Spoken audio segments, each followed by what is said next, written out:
Ndabaramukije mwese, amahoro y'Imana abane namwe, abanyumviriza bose bari ahantu hatandukanye. Ku izina banyita Pasikazi ku bantu batanzi, nkafite ubutumwa ngiye kubashikiriza Imana yashizemwo, kandi ubwo butumwa tugiye kwigishanya. Haleluya. Rero umuntu wese yabatanzi cyangwa atarambona, ndamushuhuje mu izina rya Yesu Kristo, kandi n'abamaze kumbona bose ndabashuhuje mu izina rya Yesu Kristo. Ndabifurije kurindwa n'Imana mu izi ngorane turimwo. Dore nimuhumure kuko Uwiteka nto yagiye ari kumwe natwe. Nimuhumure, ntimugire ubwoba kuko Uwiteka ari mu ruhande rwacu nubwo ibintu bikomeye. Mwihangane kandi mukomere mu rugendo, ntimwihakane Kristo. Ntimumwihakane ahubwo mugume mumwizera, kandi mugume mbese mumubwira ibibazo byanyu. Erega arahari kugira ngo adutabare. Imana ikize abantu bagwaye ino ndwara, kandi Imana iguma irinda n'abatarayigwara. Ndafite ubutumwa shaka kubashikiriza buri mu itangiriro igice ca mbere ku murongo wa 27. Ndasoma umurongo umwe wonyene, ariko mbere yuko ndi butangire reka manze senge. Uwiteka Mana ya Isirayeli, ndagushima ko uyu mwanya umpaye wo kuvuga ijambo ryawe. Ndakwinginze Uwiteka umwuka wawe wera amanukeho, kugira ngo ambese ampa amagambo menshi yo kubabwira. Uri Uwiteka niryo zina ryawe. Mwami, ndakoretse umuntu wari wese ari bunyumvirize, data umuhezagire. Dore benshi bafite ibyifuzo mwami, hari abafite ibyifuzo, hari abagwayi, mbese hariho abafite ibyifuzo bitandukanye. Uwiteka Mana ya Isiraheli, ndakwinginze ugende mbese ubishyura ibibazo byabo, ubishyura amasengesho yabo ariko baragusaba. Mana, hariho abagwaye igihe kininiya, kandi mwami wemereye kuzabakiza. Ndakwinginze Uwiteka ugende ubakize. Data, hariho n'abandi baguma gusaba ibintu bitandukanye Kristo. Hariho abari kubarondera ubuzi, hariho ababuze amashure, amafaranga y'ishure. Uwiteka ndakwinginze data, ugende wishe umuntu ari wese yagusabye. Uwiteka nta yindi Mana bafite atari wowe. Data, ni wowe wababera inyishu. Uri Uwiteka niryo zina ryawe. Data, ndakweretse abantu bagwaye no coronavirus. Data, ndakwinginze ubabere umuti, uko atawundi muti uhari atari wowe. Kandi Mana, n'abatarayigwara, ndakwinginze uburinzi bwawe bukomeye, uburinzi bwawe bukomeye ubagereho kugira ngo barinde. Data, nuzunguruka isi yose kugira ngo ugende ugire urukingo Uwiteka, kuko ariyo rukingo dufite. Ni mu izina rya Yesu Kristo, amen. Haleluya. Reka ndababwire, nimuhumure, ntimugire ubwoba, kuko uwo mwakurikiye ari mu ruhande rwanyu. Uwo mwakurikiye arabakunda. Nubwo ubona ibintu bidukomeranye, nubwo ubona ibintu mbese twabuze uko tubigira, twebwe nyine twebwe abana b'abantu twabuze uko tubigira, ariko Uwiteka Imana ya Isirayeli niwe nyishu. Haleluya. Reka nsome mu itangiriro. Some mu itangiriro igice ca mbere, ndasoma ku murongo wa 27. Imana irema umuntu mu ishusho yayo, imurema mu ishusho y'Imana, ibarema ari umugabo n'umugore. Haleluya. Iki ni cigisho tugiye kureba umuntu mbese umuntu afite agaciro kameze gute ku Mana. Ni igiki gituma Imana ikunda umuntu? Reka ndababwire, aha Imana yonyene yari yumviriye kurema umuntu, kandi Imana yamuremye imukunda. Imana yaremye umuntu imukunda cyane, kandi yamuremye amwizeye. Iramurema, irema umugabo n'umugore. Ubwa mbere Imana irema abantu nta cyaha bari bafite, naba na hatoya, nta cyaha bari bafite. Adamu aremwa yari yambaye ubwiza bw'Imana, maze Imana irazana ibikoko imbere yiwe kugira ngo acaguremo umugore. Mwene data, umuntu ni uw'akamaro, ni uw'agaciro imbere y'Imana. Mbese aho uri hose umenya kuri uw'agaciro, kuko Imana yakurutishije ibintu byose byo mu isi. Imana yahaye umuntu kugaba ibiri mu isi yose. Yamuhaye kugaba ibikoko n'ibintu ibyo ari byo byose. Umuntu afite agaciro, ni uw'agaciro imbere y'Imana. Haleluya. Dore namwe murabibona, umuntu afite ubwenge gusumbya ibikoko. Imana yahaye umuntu ubwenge. Ukuntu Imana yaremye umuntu, yamuremanye ubwenge. Uko yahaye ubwenge ibikoko, siko yahaye umuntu ubwenge. Nawe wiyumvire. Imana yaremye Adamu, maze Imana ibwira Adamu ngo nicagure ngo umugore mu bikoko, imushyira imbere ibikoko. Nawe urebe. Ikindi uzi, murazi ko Imana yahaye Adamu mbese kwita ibikoko amazina. Ibyo byose nuko Imana yizeye umuntu. Adamu aratangira kudondagura, iriya n'inka, iriya n'intama, iriya ijya n'ingwe, ijya n'ibiki. Adamu mbese araha ibikoko amazina. Umuntu arafite agaciro, ni uw'agaciro imbere y'Imana. Kandi ikindi, Imana aciye imuremera uwundi muntu. Nawe urebe. Igihe Imana yasinziriza Adamu, imukuramo igufa ryo mu rubavu rwiwe, igaca imuremera umuntu, ikamuremera umugore. Nawe urebe. Adamu umugore we mbese yagize iki? Yamugiye imbere, acamenya ko ari umugore wiwe, agaca yitwa Eva, bisobanura ngo ubugingo. Abo bantu babiri Imana yabaremanye ubwiza, ibaremana ubwiza, mbese ubwiza bw'Imana. Ariko rero Imana yarakunze umwana w'umuntu, Imana yarizeye umwana w'umuntu. Nubwo Satani yahenze Eva, maze Eva afashe icamwa agaca agiha n'umugabo, bose bagaca bandura, bagaca bambara ubusa. Nubwo bambaye ubusa bacumuye, Imana ntabwo yahebye umuntu. Satani ubwiwe murazi ko mu ijuru ahazi, mu ijuru arahazi. Niyo mpamvu yakoze biriya. Dore Imana yaremeye abantu ijuru, ntabwo yaremye abantu kugira ngo bose bahonokere muri Gehinomu. Imana irakunda umuntu.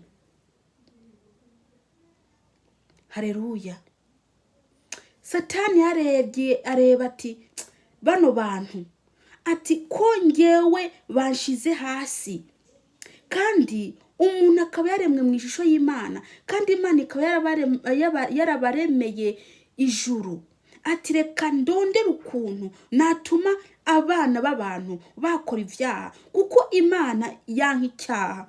Ati reka ndebe abana b'abantu ukuntu bakora ibyaha, kugira ngo ndonke abo nzasigarana, tuzabarizwa hamwe. Ariko nubwo Satani burya yagize ibyo, nubwo yabikoze, Imana ntago yanse umuntu. Ego Imana bakuye muri Edeni ibashira kure, aho icyaha cyari gitangiye. Nubwo icyaha cyari gitangiye, Imana ntago yanse umuntu, yagumye kunda umuntu. Haleluya. Umuntu afite agaciro imbere y'Imana. umuntu arafite agaciro imbere y'Imana. Kubera iki? Umuntu yaremwe mu ishusho y'Imana. Umuntu yaremwe mu ishusho y'Imana. Mwene data waremwe mu ishusho y'Imana, wewe uri uw'agaciro. Uri uw'agaciro kanini cyane kubera waremwe mu ishusho y'Imana. Satani rero yagize ngo arashoboye abana b'abantu. Yagize ngo arashoboye azaguma atwara abantu ikuzimu. Imana irareba ko abana b'abantu koko bose bazarimbuka bivanye n'ibyaha. Satani yateje ibyaha byinshi mu isi, irateza ibyaha byinshi mu isi, ariko Imana areba ko bose abana b'abantu barimbuka. Imana iravuga ati ninde natuma agende gucungura abanyabyaha. Kuko burya iyo Imana itabyumvira uko ngo irungike ubuducungura, twari kuba tugowe. Nta gihe twaronse ibyaha twari kubikora, nta n'umwe yari kuva mu byaha. Amaruhiro twari kuja ikuzimu, kuko ni ibyipfuzo bya Satani. Satani ibyifuzo byiwe ni uko yadutwara ikuzimu. Ariko Imana yarebye ibona ko abantu ata muntu n'umwe yaronka mu ijuru. Aca arabaza ati ninde yaje gucungura? Yesu avuga ati ntuma jewe. Yesu aremera kubera wowe nanjye mwene data. Ni wumve igituma uri agaciro. Wewe uri uw'agaciro imbere y'Imana. Imana yarakoze uburyo bwari bwo bwose kugira ngo agucungure, kugira ngo irebe ko wagenda mu ijuru ntuje ikuzimu. Haleluya. Imana icituma Yesu Kristo. Irareba ko imutumye ari umugabo nka kuriya, ati abantu ntibamwemera. Reka ce nkora iki? Maze Imana ica ikora Yesu uruhinja, ica imunyuza mu mugore kugira ngo aze acungure. Namwe nimwumve, Yesu yari umugabo. Umva ijambo ry'Imana itubwira ati ngo mbere na mbere Yesu yari ijambo. Ngo mbere na mbere yari hari ijambo, ijambo ry'Imana, ngo yahoranye n'Imana, ngo kandi yari Imana. Uwo jambo ry'Imana ni Yesu Kristo, kandi yabayeho kuva na kera. Igihe isi iremwa yariho, ariko Imana ntiyarebye ngo nuko ari umugabo. Yamugize uruhinja, imugira uruhinja nk'abandi, avuka nk'abandi, avuka anyuze mu mugore nk'abandi, uko bigenda, kugira ngo abana b'abantu bamwemere.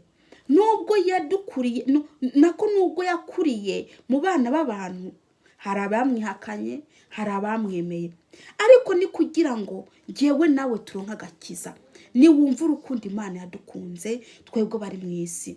Yabonye ko twarimbuka twese, ica yigira umugambi yo kurungika uwuza kuducungura. Yemere ababazwe, yemere apfe, yemere mbese agirwe nabi. Kubera iki? Kugira ngo twebwe ntituze tuje ikuzimu. Imana yabikoze kubera kutugwanirira ngo twebwe ntituje ikuzimu. Haleluya. Burya Satani yarazi ko adushoboye, yarazi ko abantu bose azabatwara ikuzimu, yarazi ko mbese atsinze. Nta gutsinda kwa Satani, ahubwo Satani yaratsinzwe mu izina rya Yesu. Yari yifatiye umwana w'umuntu ngo bano bana b'abantu reka ndabagira imbohe, ati ntaje bazanjanamwo mwene data. Imana icirungika umwana wayo w'ikinege kugira ngo acungure umwana w'umuntu yaremwe n'Imana mu ishusho y'Imana. Mwene data, Imana irakunda umuntu. Niyo mpamvu Imana itaretse ngo umuntu arimbuke. Niyo mpamvu Imana itemeye ko umuntu arimbuka. Yakoze ibishoboka kugira ngo arungike umwana w'Imana, umwana wayo, kugira ngo adupfire. Yesu yarapfuye rero bivanye n'urukundo Imana idukunda. Mwene data, urakundwa n'Imana. Imana iradukunda, Imana irabakunda. Yesu harageze igihe bamwica, kandi baramutukaguye, baramubwiye nabi kubera wewe nanjye. Yarishwe urupfu rw'agashinyaguro kubera wewe nanjye, mwene data. Aho rero Yesu amaze gupfa agacaja ikuzimu. Burya rero Satani yarazi ko Yesu apfuye bizabirangiye. Burya Satani ntabwo yarazi ko Yesu ari uwuje kugira ngo acungure abana b'Imana, abantu b'Imana. Satani ntabwo yarazi ko Yesu aje kugira apfe kugira ngo acungure umwana w'umuntu. Satani atuma abantu bamwica, baramwishe nabi, baramwishe, no ntamenye ko aje gucungura wewe nanjye.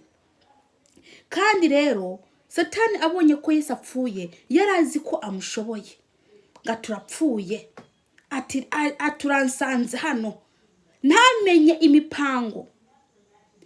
Naye nimuzi ko igihe Yesu yapfa ko yaciye aja ikuzimu.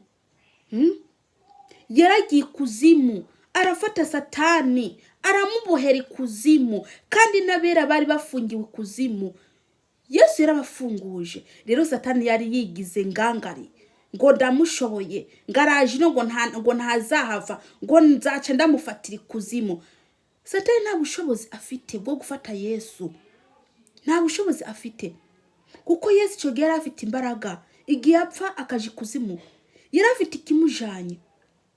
Yesu yaciye yaka Satani imfunguzo z'urupfu na kuzimu, maze asiga ababiye, afunze, aboshe Satani. Bene data, Satani araboshe. Nubwo akora, atuma abadayimoni bakaza kugerageza. Wewe uri uw'agaciro imbere y'Imana, mwene data. None ntuzi ko Kristo yaciye aje ikuzimu agenda kubohoza abari kuzimu? Yagiye arababohoza, maze azukana nabo, arabazamura. Haleluya! Yesu nahabwa icyubahiro, kuko yakunze umwana w'umuntu. Imana ya Isiraheli yakunze umwana w'umuntu. Nubwo Adamu na Eva bacumuye,